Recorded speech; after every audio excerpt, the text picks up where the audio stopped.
Boleh tampilkan menu khotbah saya sepanjang hari ini di depan. Saya berbicara 4 kali ibadah dan semua tema khotbahnya berbeda-beda. Tadi pagi pukul 7 saya sampaikan the is of dislike, part yang pertama, bagian yang pertama, dan di umum yang kedua pukul 10 saya juga menyampaikan hal yang sama, the is of dislike, tapi bagian yang kedua. Kalau di bagian yang pertama, bagaimana kita itu seringkali membenci orang atau nggak suka sama orang ketika ditanya alasannya, kenapa aku nggak suka? Nggak ada alasan, nggak suka aja. Nah, di part pertama berbicara tentang kita nggak suka sama orang, bukan karena orang itu buruk, tapi keadaan hati kita yang buruk. Tapi di part kedua, saya menyampaikan tentang bagaimana kita itu sering berkata, aku nggak cocok pelayanan sama orang ini. Dalam konteks di dalam ibadah, di dalam gereja, dalam ministry, di dalam ladang misi, gitu ya. Dan di umum yang ketiga, pukul 4 sore ini saya akan berbicara tentang don't take it personally. Artinya jangan diambil hati, gitu ya. Bahasa Indonesia jangan diambil hati. Jadi sometimes itu sesuatu yang berat, keras datang dalam hidup kita, tapi jangan dimasukkan dalam hati karena kita nggak akan bertumbuh. Dan di ibadah terakhir nanti saya akan sampaikan tentang grow up, not blow up. Semua beda-beda dan yang pasti akan mempersiapkan hati kita semua untuk menjadi manusia baru. Sehingga Natal kali ini kita akan menjadi, Natal tahun depan kita akan menjadi pribadi yang lebih baik dari sebelumnya. Katakan amin. Siap untuk belajar dan siap katakan amin? Mari kita sama-sama buka di dalam Matius pasal yang ke-16. Matius pasal yang ke-16 ayat yang ke-21 sampai ayatnya yang ke-24. Banyak orang mundur dari pelayanan bukan karena dosa di dalam diri mereka. Tapi seringkali saya dapati banyak orang mundur dari ministry karena satu kalimat yang mereka salah tangkap atau salah persepsi. Karena Tuhan gak pernah menolak keberadaan mereka, tapi karena mereka itu selalu take it personal apa yang dia terima, sehingga jadi salah respon hatinya. Makanya dari firman Tuhan ini kita belajar bahwa don't take it personally, karena firman Tuhan gak pernah bisa membentuk atau bekerja di dalam orang yang hatinya sensitif. Tapi firman Tuhan akan bekerja di dalam orang-orang yang hatinya siap dan mudah dibentuk. Dan hari ini kita mau sama-sama belajar firman Tuhan kepada dari orang-orang yang luar biasa, dari seorang murid Yesus yang sekalipun ditegur dengan cara yang paling keras, nggak take it personal, tapi justru semakin bertumbuh dan berbuah luar biasa. Matius 16 ayat ke-21 sampai 24. Judulnya adalah pemberitahuan pertama tentang penderitaan Yesus dan syarat-syarat mengikut Dia. Sejak waktu itu, Yesus mulai menyatakan kepada murid-muridnya bahwa ia harus pergi ke Yerusalem dan menanggung banyak penderitaan dari pihak tua-tua, imam-imam kepala dan ahli-ahli Taurat. Lalu dibunuh dan dibangkitkan pada hari ketiga. Tetapi Petrus menarik Yesus ke samping dan menegur dia, katanya, Tuhan, kiranya Allah menjauhkan hal itu. Hal itu sekali-kali takkan menimpa engkau. Maka Yesus berpaling dan berkata kepada Petrus, enyahlah iblis, katakan enyahlah iblis. Engkau suatu batu sandungan bagiku. Sebab engkau bukan memikirkan apa yang dipikirkan Allah, melainkan apa yang dipikirkan manusia. Lalu Yesus berkata kepada murid-muridnya, setiap orang yang mau mengikut aku, ia harus menyangkal diri, katakan sakal diri. Memikul salibnya, katakan pikul salib. Dan mengikut aku, katakan ikut aku. Bapak Ibu Saudara, ini adalah sebuah peristiwa yang sering kali kita baca firman Tuhannya. Tapi izinkan hari ini saya menyampaikan hikmat dan rema dari apa yang Tuhan taruh di dalam diri saya melalui kehidupan Petrus secara pribadi. Tahukah bahwa ini adalah momen pembentukan karakter, sifat, dan kepribadian Petrus yang pertama di dalam ministrinya. Ini adalah pembentukan karakter dari orang yang terombang-ambingkan menjadi orang yang punya karakter kuat. Kalau kita baca di atasnya pasal-pasal berikut sebelumnya atau ayat-ayat sebelumnya, kita bisa melihat bahwa di atas batu karang ini aku akan membangun jemaatku. Di atas Petruslah Tuhan memberikan kepercayaan bahwa gereja akan dibangun dan alam maut tidak menguasainya. Saya percaya bahwa ketika Tuhan mempercayakan sesuatu di dalam diri Petrus, Tuhan itu melihat sebuah potensi, tetapi dengan berjalannya ministrinya Petrus, potensi yang ada, tetap selalu ada yang namanya pendewasaan. Salah satu hal yang membuat kita punya fondasi dan nilai yang kuat di dalam kehidupan kita adalah ketika kita ini belajar sama seperti Petrus, ketika didikan itu datang. Ketika teguran itu datang di dalam kehidupan kita, justru itulah yang menjadikan kita ini orang-orang yang jauh lebih kuat dari sebelumnya. Teguran, sesuatu yang keras ketika itu datang dalam hidup kita dan kita tidak take it personally, maka itu yang akan menjadi kekuatan buat kita bahwa di tahun depan akan menjadi lebih baik. Yang setuju katakan amin. Dan apa yang dialami oleh Petrus adalah sesuatu yang gak mudah diterima jikalau hati Petrus ini hati yang sensitifan. Bisa bayangkan gak Bapak Ibu Saudara, ketika Petrus itu, Tuhan Yesus berkata sama Petrus, nyahlah iblis. Kira-kira jika perkataan itu datang di dalam diri kita, apa yang kita lakukan? Yang masih bertahan, mungkin boleh angkat tangannya. Kalau hal itu terjadi dalam diri kita, perkataan itu datang dalam diri kita. Apa respon kita? Apa respon kita?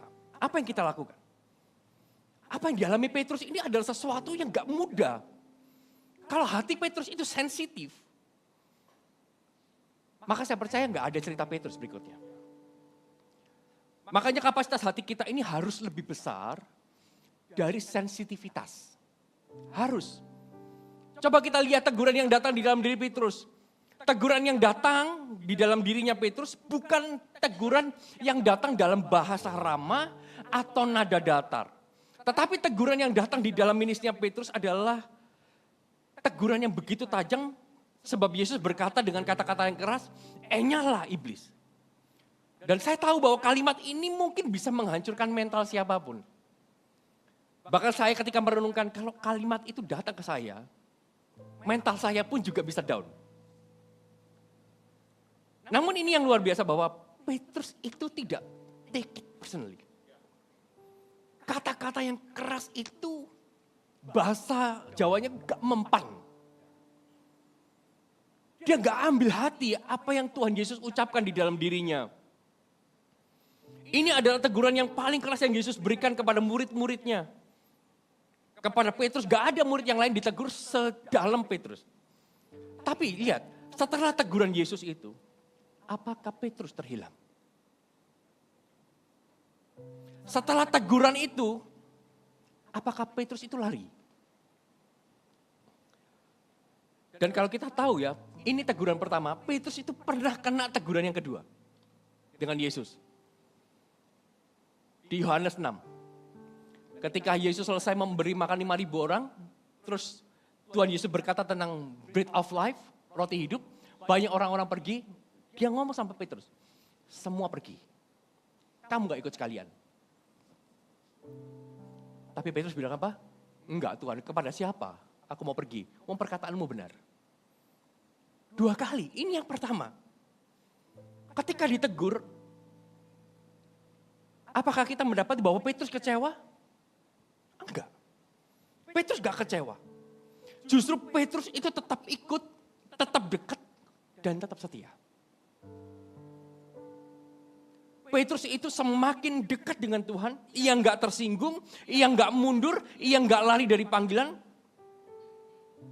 Mungkin kita bertanya, kok bisa? Ya jawabannya simpel. Karena Petrus gak take it personal. Apa yang Yesus katakan, gak dia simpan di dalam hati. Gak apa ya, bukan gak disimpan di dalam hati. Gak tinggal di dalam hatinya. Gak main hati, gak main perasaan. Saya jelasin sedikit, apa sih take it personal? Take it personal adalah cara kita menangkap sesuatu perkataan atau peristiwa. Seolah-olah itu serangan secara langsung kepada kita. Jadi kita mendengar sesuatu terus tiba-tiba kita kerasa gini. Oh ini orang nyerang aku ini. Nah itu take it personal. Dikasih teguran, oh ini nyerang aku ini. Oh ini nyerang pribadiku, ini nyerang karakterku. Itu take it personal. Jadi itu seolah-olah serangan langsung ke diri kita padahal belum tentu. Padahal belum tentu. Nah ciri-cirinya orang yang take it personal itu biasanya pertama mudah tersinggung. Ketika ngomong sedikit tersinggung. Ketika ngomong sedikit itu kerasa aku diserang. Nah itu take it personal. Dan saya berdoa tahun depan tidak ada satupun jemaat yang selalu take it personal. Setiap kata-kata keras datang dalam dirinya. Sehingga setiap janji Tuhan itu bisa digenapi dalam hidupnya tahun depan. Ciri-ciri yang berikutnya adalah menerima teguran itu sebagai penghinaan. Ditegur itu kerasa kayak dihina. Ditegur itu kerasa kayak dijatuhkan. Itu take it personal. Ciri-ciri berikutnya adalah menganggap kritik itu sebagai serangan identitas. Dikritik itu kayak identitasnya diserang. Dan ciri berikutnya emosinya cepat naik. Kenapa? Karena kerasa aku ini ditargetkan. Itu ciri-ciri orang yang take it personal. Nah pertanyaannya hari ini, di antara semua ciri-ciri yang saya sebutkan, ada nggak satu yang ada di dalam diri Anda? Gak ada ya? Yakin? Halo? Gak ada ya? Saya berdoa gak ada. Saya berdoa gak ada. Tapi pasti ada. Ya, saya berdoanya kan gak ada Bapak Ibu, tapi saya percaya pasti ada. Makanya firman Tuhan ini ada. Untuk meluruskan hati kita. Take it personal adalah persepsi yang salah, cara pandang yang sensitif. Datang ke kita, tapi persepsi kita salah. Take it personal itu adalah masalah persepsi atau masalah salah tangkap. Beda dengan yang namanya hard feeling ya. Kalau take it personal, itu step one, langkah pertama. Kalau take it personal gak selesai, langsung akan berubah menjadi hard feeling. Kalau take it personal, itu adalah salah tangkap, salah persepsi. Tapi kalau hard feeling, itu masalah hati, simpan kepahitan, itu hard feeling. Nah kalau kita selalu take it personal dan gak selesai di dalam diri kita, maka ujungnya kita akan jadi hard feeling. Pasti akan jadi hard feeling. Dan orang-orang yang take it personal itu akan selalu sulit sekali mendengar masukan. Sulit sekali. Dan kalau take it personal ini benar-benar gak kita jaga, maka kita akan masuk tahun 2026 dengan pahit hati. Dengan pahit hati. Take it personal ini orang yang mudah tersinggungan. Seperti orang yang memberikan komentar dianggap serangan bagi pribadinya. Coba kita pelajari ya ayat per ayatnya. Dikatakan begini. Sejak waktu itu Yesus mulai menyatakan kepada murid-muridnya bahwa ia harus pergi ke Yerusalem dan menanggung banyak penderitaan dari pihak tua-tua, imam-imam kepala dan ahli-ahli Taurat. Lalu dibunuh dan dibangkitkan pada hari ketiga. Saya akan jelaskan sedikit. Ditulisnya ayat yang ke-21 ini, basicnya apa? Dikatakan gini, sejak waktu itu Yesus mulai menyatakan kepada murid-muridnya. Dikatakan sejak waktu itu Yesus mulai menyatakan. Artinya sejak waktu itu ini adalah titik balik pelayanan Yesus. Karena sejak satu kejadian, Yesus mulai berubah titik baliknya. Karena sejak waktu itu, Yesus mulai menyatakan kepada murid-muridnya. Berarti sebelum waktu itu, Yesus gak menyatakan. Tapi karena satu kejadian, Yesus mulai berubah. Dia mulai menyatakan. Nah pertanyaan saya, sejak waktu itu sejak apa? Sejak apa? Kalau kita baca ayat-ayat sebelumnya, kita bisa melihat bahwa sejak diri Yesus itu diketahui identitasnya oleh murid-muridnya melalui pengakuan Petrus. Bahwa engkau adalah Mesias. Anak Allah yang hidup. Orientasi ministry Tuhan Yesus kepada murid-muridnya langsung berubah.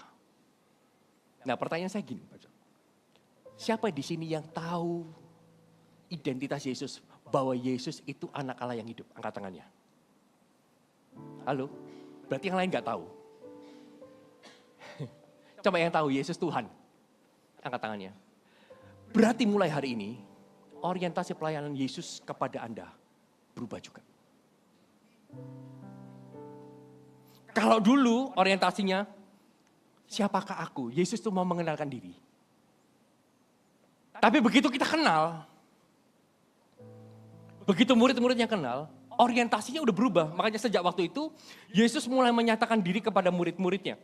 Orientasinya dari siapa aku berubah menjadi bagaimana aku bekerja. Bagaimana aku menyelamatkan. Bagaimana aku menjadi juru selamat. Begitu Anda tahu siapa Yesus, Yesus adalah Tuhan. Maka seharusnya orientasi Tuhan bekerja di dalam dirimu, Bapak dan diriku. itu langsung berubah. Bukan siapa aku, tetapi lebih ke arah bagaimana aku akan bekerja di dalam hidupmu. Orientasinya begitu. Yesus itu enggak langsung bicara soal salib sebelum murid-murid itu memahami siapa dia. Tuhan juga enggak akan pernah bicara tentang salib kepada kita kalau kita enggak tahu bahwa dialah Tuhan. Tapi karena kita sudah tahu semuanya bahwa dialah Tuhan, berarti Tuhan tahu kita siap untuk dia berbicara tentang salib. Barang siapa mau mengikut dia, dia harus menyangkal diri, pikul salib. Tuhan gak akan pernah bicara salib kepada orang-orang yang belum tahu siapa dia. Tapi kepada kita, dia tahu. Kita mengenal dia, maka izinkan Tuhan bekerja dengan caranya, bukan dengan keinginan kita.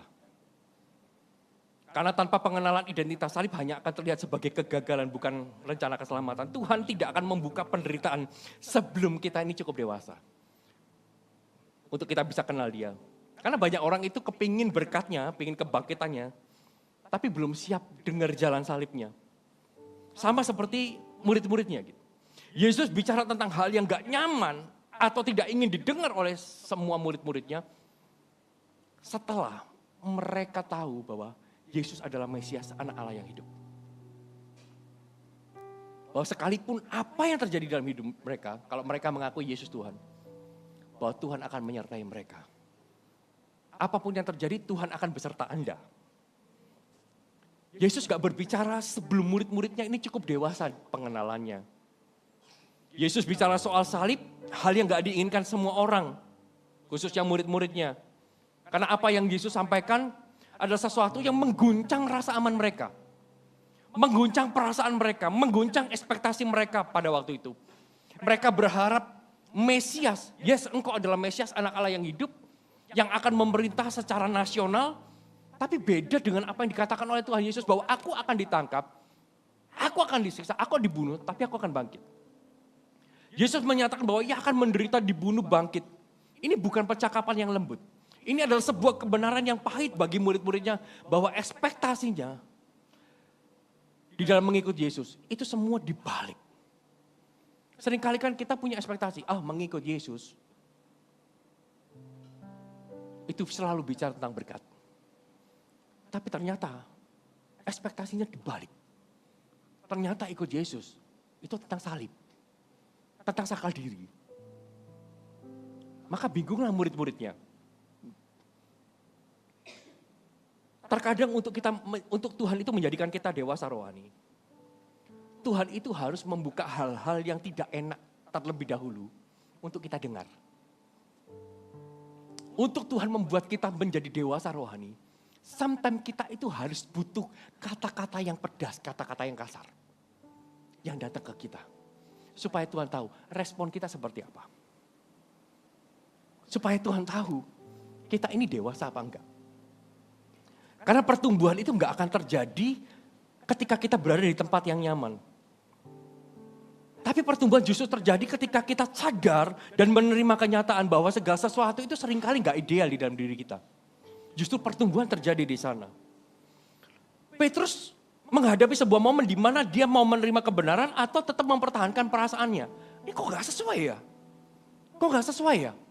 Iya sih aku bilang Yesus Mesias, anak Allah yang hidup. Tapi kok gak sesuai ya? Dia mau menerima kebenaran atau tetap mempertahankan perasaannya. Justru pertumbuhan rohani kita itu selalu dimulai dari ketika kita ini berani mendengar sesuatu yang gak nyaman untuk diri kita. Dalam hidup kita akan ada hal-hal pahit sebagai obat yang harus kita dengar. Ada teguran, ada nasihat, ada evaluasi, dan ada kata-kata kasar yang mungkin datang dari orang lain. Itu tujuannya satu, membuat kita dewasa. Semua hal pahit itu baik loh buat kita.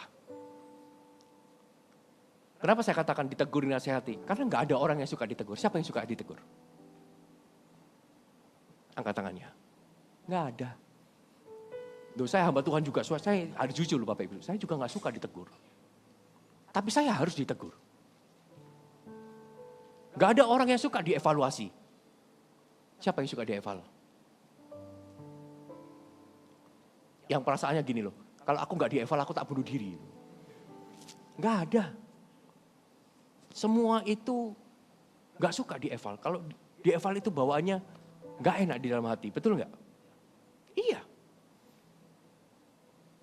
Tapi kita harus dievaluasi. Karena kalau kita mau bertumbuh, maka kita harus berikan ruang untuk teguran, nasihat, dan evaluasi itu datang dalam diri kita. Supaya kita ini diluruskan. Ayat 22. Tetapi Petrus menarik Yesus ke samping dan menegur dia.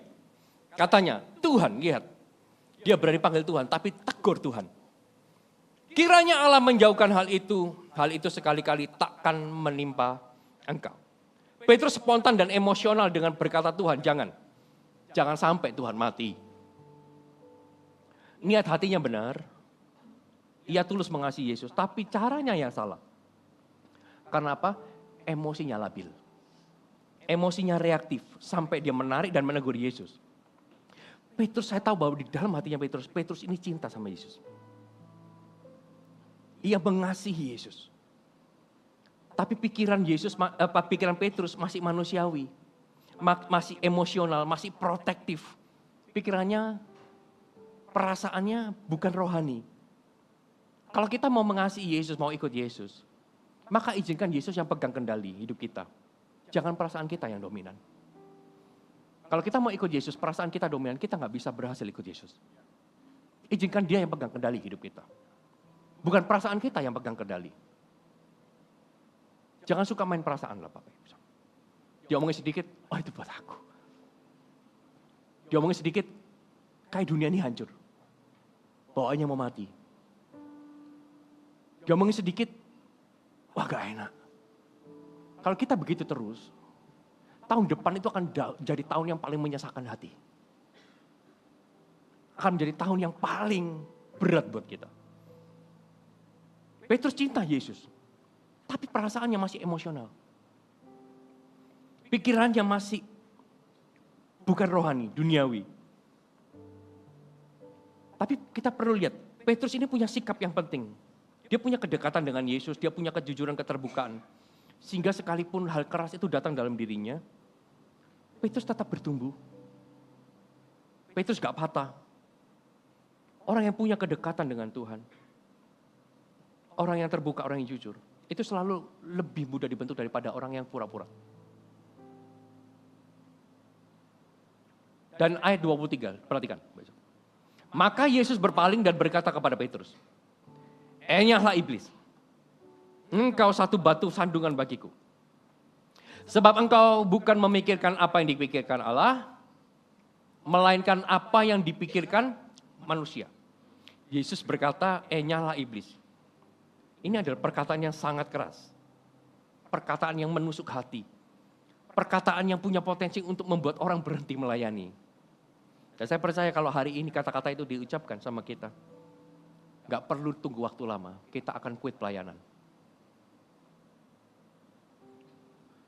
Tapi ketika datang dalam hidupnya Petrus, ini yang luar biasa.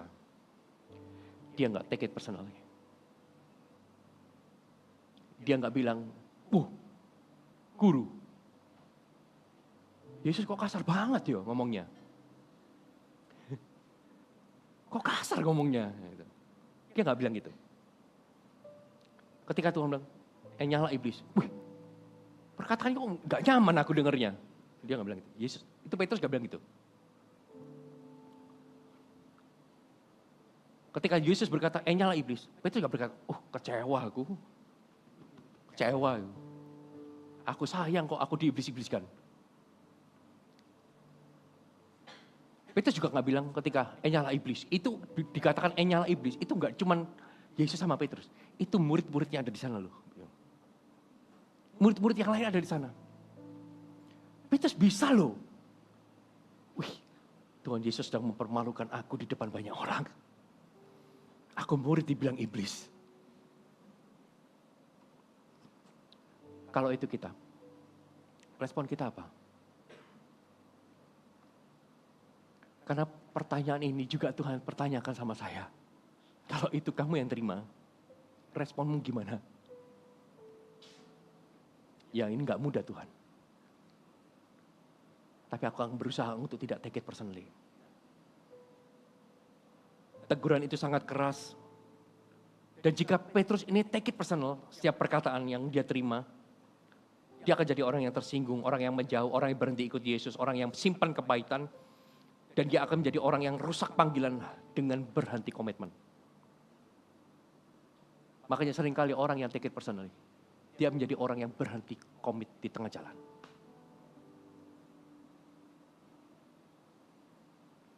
Karena take it personally.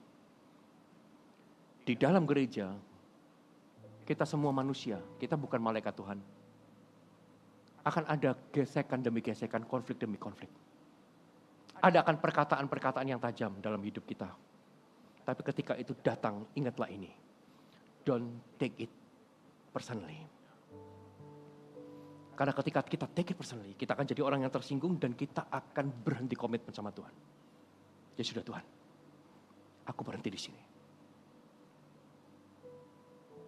Teguran keras dari Yesus kepada Petrus enggak membuat Petrus itu makan hati.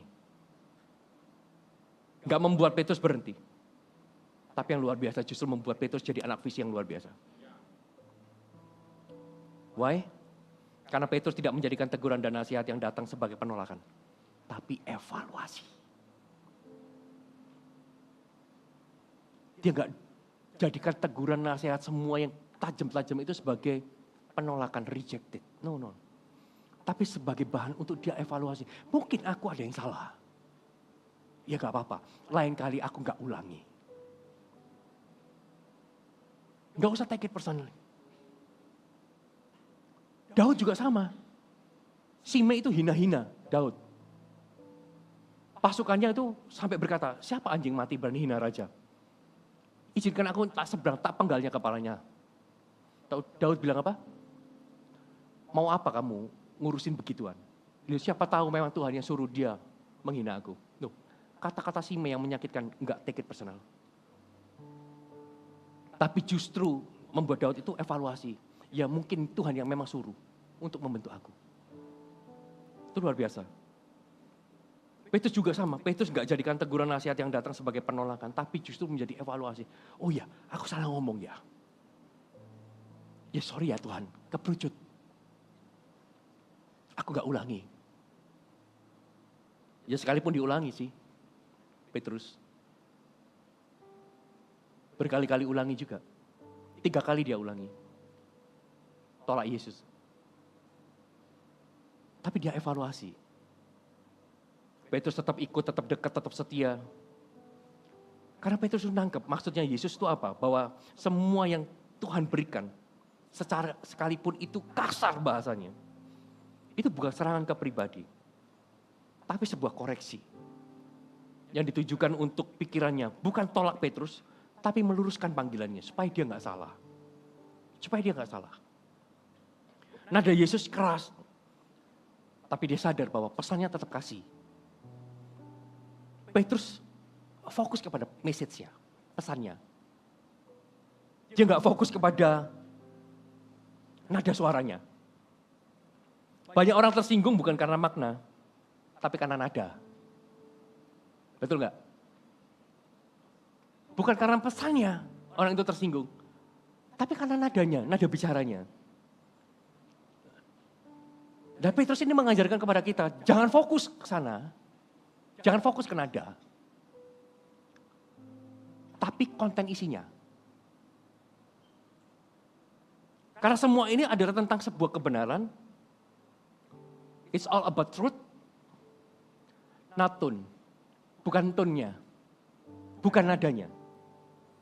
Petrus gak take it personal. Ya tahu bahwa Yesus itu sedang meluruskan kehidupannya, bukan menyerang dirinya. Yesus gak sedang merendahkan harga dirinya. Dan inilah yang membuat Petrus itu menjadi orang-orang yang dewasa rohani. Orang yang dewasa rohani selalu menangkap maksud dari setiap hal yang dia terima.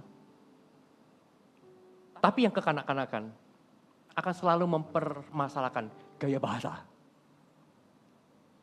Orang yang dewasa selalu akan menangkap maksudnya. Oh ini maksudnya begini, gitu. Itu dewasa. Tapi yang kekanak-kanakan akan selalu mempermasalahkan, oh Ya, harusnya ngomongnya gak begini, sekalipun maksudnya baik. Nah itu orang kanak-kanak. Pesan akhir Natal yang lumayan tajam buat kita. Karena seringkali kan kita begitu. Ya kalau niatnya baik kan seharusnya bahasanya gak begitu. Nah kalau kita sudah tangkap niatnya baik, mau bahasanya kayak gimana ya itu tetap baik. Harusnya baik. Amin Bapak Ibu? Berani mengaminkan? Hah? Lanjut firmannya. Karena Petrus ini tidak membiarkan interpretasi yang salah. Itu menghancurkan dirinya. Bagi Petrus teguran itu adalah arah baru yang Tuhan berikan. Petrus tahu Tuhan itu cinta dia. Sehingga teguran Yesus gak mengguncang identitasnya. Orang yang identitasnya itu lemah. Adalah ketika orang yang ditegur itu langsung mengundurkan diri. Itu lemah banget identitasnya. Orang yang identitasnya lemah selalu ingin pujian, bukan nasihat atau evaluasi. Itu identitasnya lemah. Kalau dipuji baru sesuatu bertumbuh. Tapi ketika dievaluasi semua itu kayak hancur. Itu orang yang identitasnya lemah. Ketika ada nasihat, ada teguran, ada apa, datang. Ya sudah, aku tak berhenti. Itu lemah banget itu. Dan saya tahu bahwa saya sedang berdiri di hadapan orang-orang yang punya identitas kuat di dalam Kristus. Amin. Mungkin kita bertanya, Pastor, tapi ini konteksnya kan Yesus bicara sama Petrus. Ini kan pemimpin rohani sama anak rohaninya. Tapi seringkali ada orang-orang yang juga bicara pedas sama saya. Dan itu bukan pemimpin rohani. Gimana? Nah kalau pemimpin rohani ya sudahlah. Dia pemimpin rohani lah. Aku bisa terima. Tapi kalau bukan pemimpin rohani, ya ini yang seringkali menjadi masalah. Tapi saya kasih penjelasan Bapak Ibu. Not take it personal. Bukan karena siapa yang bicara, tapi karena bagaimana kita memprosesnya. Bukan karena siapa yang bicara, tapi bagaimana kita meresponinya. Itu not taking personally. Yesus memang menegur Petrus. Tetapi pada prinsip not take it personal, tidak berhenti kepada karena Yesus yang bicara kepada Petrus. Enggak berhenti di situ. Karena faktanya, di dalam kehidupan Petrus, yang tegur Petrus bukan cuma Yesus. Bukan cuma Yesus. Petrus itu menerima banyak teguran dari sesama manusia. Ketika Yesus mau disalib ditangkap, ada orang-orang yang berkerumun, kamu itu bagian salah satu dari pengikutnya. Oh bukan, oh ngaku kamu. Ditegur, oh kamu loh salah satunya. Bahasamu itu loh, itu udah ditegur. Itu manusia. Belum lagi, Paulus juga pernah tegur Yesus. Kamu itu munafik. Petrus, di depan orang-orang non-Yahudi, selama gak ada orang Yahudi, kamu terima dia. Tapi begitu ada orang Yahudi masuk, kamu langsung menjauh dengan orang-orang Yahudi. Munafik kamu. Paulus tegur Petrus. Ternyata bukan tentang Yesus aja yang bicara. Tapi Petrus, dia gak ambil hati setiap perkataan teguran yang datang dalam dirinya. Tapi justru jadi evaluasi, oh ya aku yang salah. Oke, next aku gak akan begitu. Jadi prinsipnya itu bukan karena yang bicara Yesus. Tapi prinsipnya adalah karena orang yang not take it personal, selalu punya hati yang mau dibentuk. Karena mereka nggak mengikat identitasnya pada perasaannya. Itulah prinsipnya. Jika komentar yang pedas datang di dalam kehidupan kita gitu ya. Nggak dewasa, tidak rohani datang dari orang lain. Ya kita perlu filter, kita nggak perlu serang balik. Jadi nggak rohani, nyerang kita. Terus karena kita merasa diserang, kita serang balik. Kita jadi ikut nggak rohani. Kalau yang nggak rohani serang kita, biarkan kita tetap jadi makhluk rohani. Jangan ikut jadi nggak rohani. Jadi respon yang benar adalah saring, simpan, mulai dikelola, ambil yang baik. Prinsipnya ambil emasnya, buang pasirnya. Jangan reaktif dan jangan juga menyimpan dendam. Dan Petrus itu menyadari bahwa setiap teguran dan evaluasi satu tujuannya. Untuk mentransformasi. Jadi perkataan pedas yang datang dalam hidup kita, entah itu dari pemimpin rohani mungkin, dari orang lain, bahkan dari orang yang gak rohani. Tujuannya satu, mengubah hidup kita. Pernah bayangkan kalau orang yang gak rohani ngomongin kita, berarti ada sesuatu yang salah sama kita. Karena seharusnya orang yang gak rohani itu malu ketemu kita. Tapi kalau dia gak malu, dia malah menghina kita. Berarti ada sesuatu yang salah. Kita perlu koreksi. Kita perlu evaluasi. Petrus sadar bahwa setiap teguran dan evaluasi itu selalu bertujuan untuk mentransformasi, bukan untuk melukai. Segala sesuatu yang Tuhan izinkan di dalam diri kita itu bukan untuk melukaimu, tapi untuk mengubahmu. Yang membuat Petrus not take it personal, bukan siapa yang bicara, tapi siapa yang mengizinkan untuk membentuk hatinya. Ini dari Tuhan, gak apa-apa, aku mau berbenah. Lalu ayat yang terakhir, 24. Lalu Yesus berkata kepada murid-muridnya, setiap orang yang mau mengikut aku, ia harus menyangkal diri. Memikul salibnya, dan barulah ia bisa mengikut aku. Setelah menegur Petrus, Yesus berkata, setiap orang yang mau ikut aku, ia harus sangkal diri, pikul salib, dan ikut aku. Artinya Tuhan Yesus itu sedang ngomong sama Petrus. Petrus, tadi perasaanmu yang bicara. Egomu yang dominan. Tapi sekarang aku melatih engkau untuk menyangkal dirimu. Jadilah manusia baru. Jangan jadi manusia yang baperan. Jangan jadi manusia yang kecewaan. Jangan jadi manusia yang gampang sakit hati. Jangan jadi manusia yang gampang kecewa. Jangan jadi manusia itu yang sensitifan. Ngomong sedikit reaktif. Tapi jadilah manusia yang baru. Jadi manusia baru agar engkau bisa ngerti salib. Salib itu apa?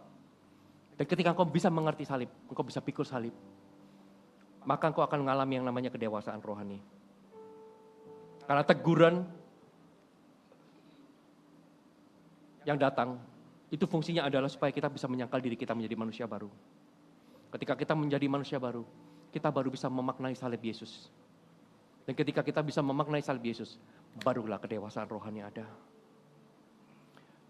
Yesus itu gak sedang menegur Petrus, tapi ia sedang menaikkan level kerohaniannya, kedewasaannya.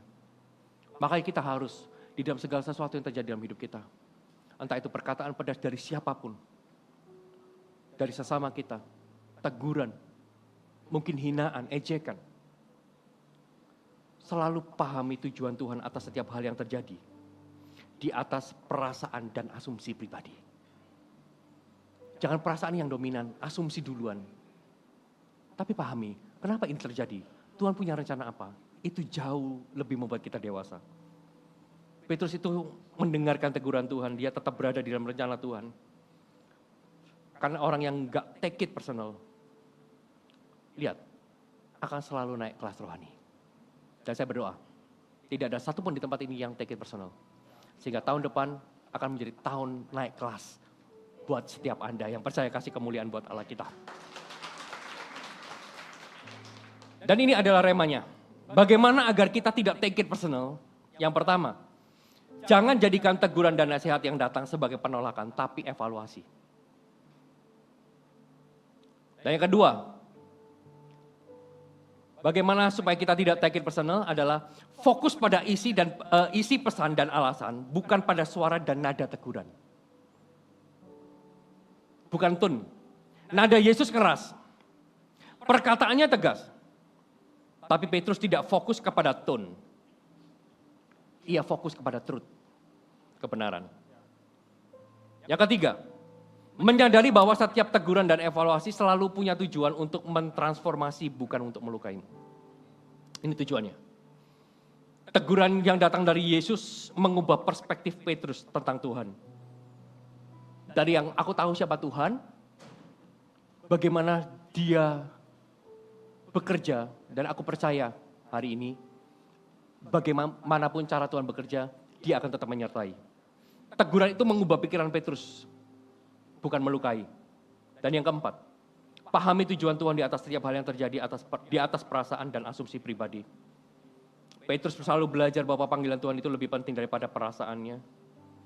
Karena kalau Petrus itu mengutamakan perasaannya, ia akan mundur. Karena ia mengutamakan panggilan Tuhan, ia tetap maju. Orang yang hidup untuk panggilan Tuhan gak akan menjadi orang yang mudah tersinggung.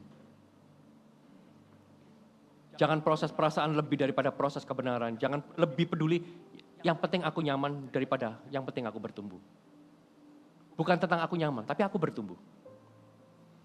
Orang yang take it personal akan selalu menjadi orang yang mudah jatuh. Tapi justru orang yang sebaliknya, not take it personally. Justru yang akan mengalami kemenangan-kemenangan besar dari Tuhan. Katakan amin. Amin, Bapak bisa diberkati. 1, 2, 3, 4, dari ini menjadi poin rema kita. Banyak hal yang terjadi di dalam perjalanan hidup Petrus, tapi ia tetap nggak take it personal. Karena dia nggak take it personal, makanya dia tidak mengakhiri pelayanannya dengan hard feeling. Karena dia nggak take it personal, akhir hidupnya nggak hard feeling. Tapi orang yang take it personal, akhirnya pasti akan hard feeling. Ketika kita berhenti tersinggung, saya percaya bahwa Tuhan yang sama, yang ada di dalam kehidupan Petrus, yang akan membangun kehidupan kita. Katakan amin. Mari saya undang semua bisa bangkit berdiri.